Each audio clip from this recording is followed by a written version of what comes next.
সুজির ঢোকলা বানানোর জন্য প্রথমে আমি এক বাটি সুজি নিয়েছি। সেই বাটিরই আধেক বাটি দই নিয়েছি। সামান্য লবণ নিয়ে ভালো করে মেখে নেব।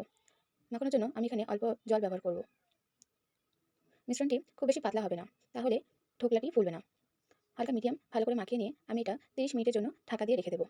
তাহলে ঢোকলাটা ভালো করে ফুলবে। 30 মিনিট পর আবার ঢাকনাটা তুলে নিয়ে ওটাকে আমি আবার ফাটিয়ে নেব।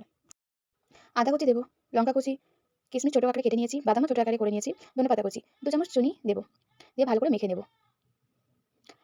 বাদাম কিশমিশ ঢোকলার মধ্যে দিলে যখন খাওয়ার সময় মুখে পড়বে খেতে খুব ভালো লাগে। ভালো করে মাখা হয়ে গেলে সামান্য অল্প অল্প জল দিয়ে মাখাবো, তাহলে পাতলা হয়ে যাবার ভয়টা থাকবে না। একেবারে জলটা দেবো না, বারে বারে দেবো। ঢোকলার জন্য মিশ্রণটি একেবারে রেডি। এবার আমি এর মধ্যে দিয়ে দেবো সামান্য একটু ইনো। আমি হালকা কালারের জন্য ইনোটি ব্যবহার করেছি, আপনারা চাইলে যে কোনো ইনো ব্যবহার করতে পারেন। হালকা জল দিয়ে দেবো, দিয়ে ভালো করে মাখিয়ে নেব। ঢোকলার জন্য মিশ্রণটি পুরোপুরি এবার রেডি হয়ে গেছে। একটা স্টিলের প্লেট নিয়েছি, তাতে হালকা ঘি লাগিয়ে নিয়েছি। নিয়ে সেই স্টিলের প্লেটের উপরে মিশ্রণটি পুরোপুরি ঢেলে দেবো।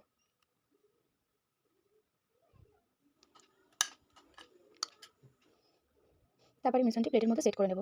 নিয়ে ফুটন্ত জলে আমি এমন একটা স্ট্যান্ড দিয়ে প্লেটটি বসিয়ে দিয়েছি। তারপর ঢাকনা দিয়ে দেবো 30 মিনিটের জন্য। 30 মিনিট পর ঢোকলাটি পুরোপুরি রেডি হয়ে গেছে। ঢোকলাটি ঠিক হয়েছে কিনা তার জন্য একটা চামচ দিয়ে দেখে নেব। চামচে কোনো কিছু লেগে যাচ্ছে না, তার মানে ঢোকলা রেডি হয়ে গেছে। তারপর আবার একটি কড়াইতে সামান্য সাদা তেল, সরষা, কাঁচা লঙ্কা, কারি পাতা দিয়ে হালকা নেড়েচেড়ে ভালো করে ভেজে নেব।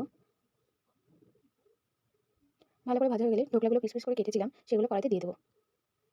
কড়ার উপরে হালকা নাড়াচাড়া করে নেব ঢোকলাগুলোর সাথে কারি পাতা, কাঁচা লঙ্কা এবং সরষে লাগানোর জন্য।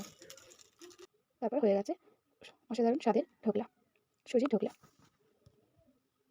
খেতে খুব ভালো, দুর্দান্ত এবং খুব নরম।